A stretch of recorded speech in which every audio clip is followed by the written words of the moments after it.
Dzień dobry. Hello, Graco, and thank you for staying here this afternoon. It's a real honor to be here today in the stunningly beautiful city of Krakow.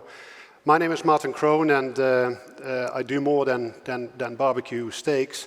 I'm the Vice President for Customer Safety and Security at OLX. And what that means is that 75 people and myself are responsible to make sure that our customers on OLX feel safe and secure.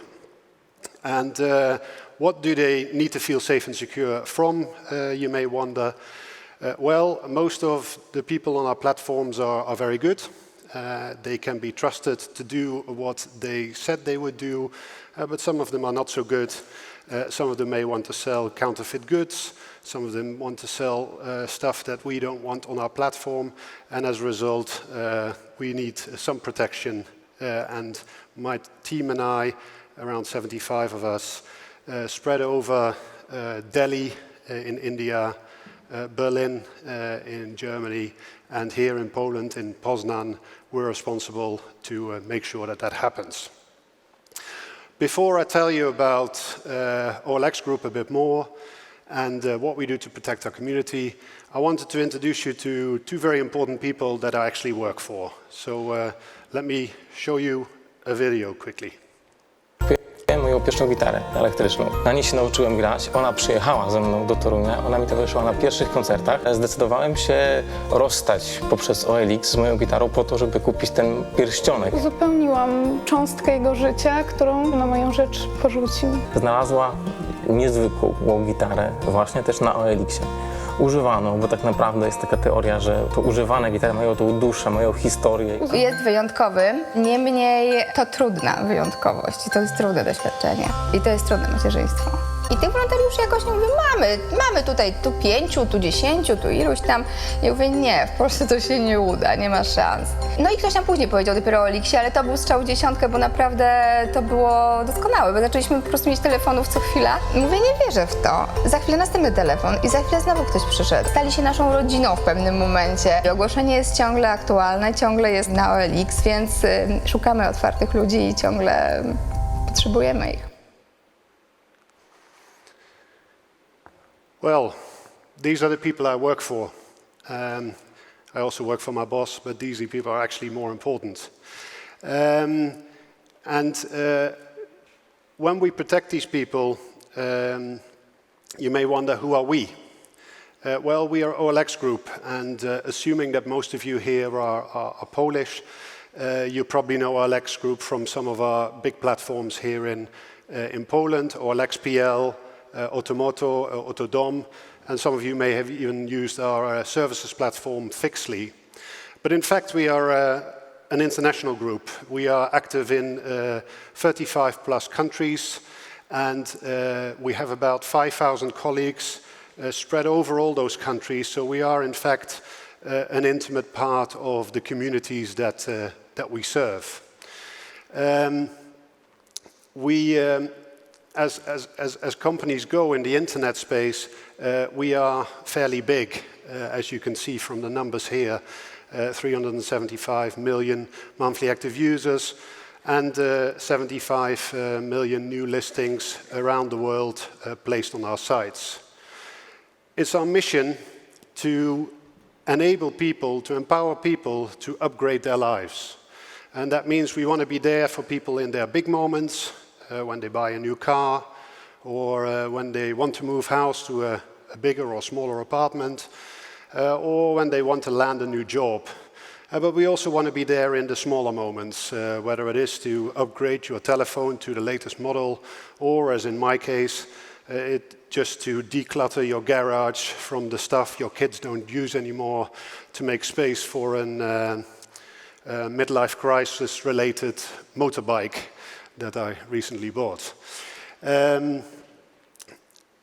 We want to empower people to upgrade their lives, and we want to do that to such an extent that in a couple of years' time, we enable 1 billion people to exchange services and goods on platforms that they love. In order to do that, we need to build platforms that are easy to use, that obviously works. So if you put something for sale on our platforms, you need to be able to sell it. Or if you want to find someone to buy it, you can find it. We want them to be personalized. We want them to be convenient. We heard earlier today from our old friends at Allegro, and people are getting used to that level of convenience. And last but not least, we want them to be safe and secure. Safety and security is very important. I fundamentally believe that the only companies that are going to survive are those that really look after their customers and protecting their interests. And in today's world, where things change so quickly, we need to change with our community, and we actually do that through a combination of technology and people. We interact with our community through technology constantly. We obviously do some moderation on the content that makes it onto our platforms, whether it's listings or chats or actually users. And we have a team of around 1,500 of my colleagues in operational teams that basically check listings to see whether they're acceptable. They have a state-of-the-art tooling to do that.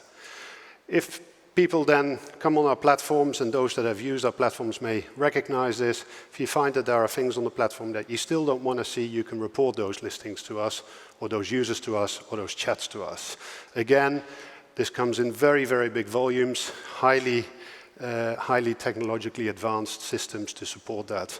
And last but not least, we have customer support that you can interact with, talk to if you need more help.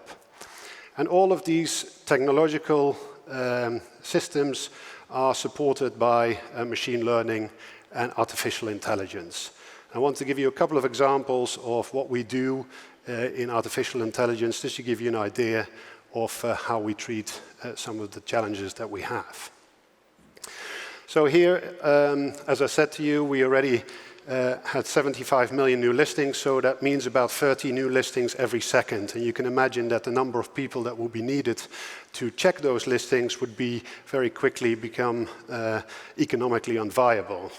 So what we did actually quite early in our development cycle was that first we had all our listings checked by human moderators. They looked at it and they made decisions whether something was allowed or not allowed. And they developed almost like a sixth sense of stuff that was and wasn't allowed or was a little bit fishy. As a result, we could build something that we call a training data set, or a corpus of decisions, whereby each listing with a number of characteristics was either allowed or not allowed on our platforms. And that in turn, we fed into our machine learning algorithm, which we call Talos, to train it and to retrain it continuously. We have many, many of these algorithms running, and when we feel that they are accurate enough, we actually leave it to the machines to deal with it. And as a result, now the vast, vast majority of our content is automatically checked. But there's still a point that's checked, but there's still a percentage that's checked by human beings, just to make sure our algorithms don't drift and to keep them honest, if you like. A more recent example is what we call unsupervised machine learning. Here you have a number of listers. Let's say it's Poland. In Poland last month we had something like 25 million users, so quite a lot.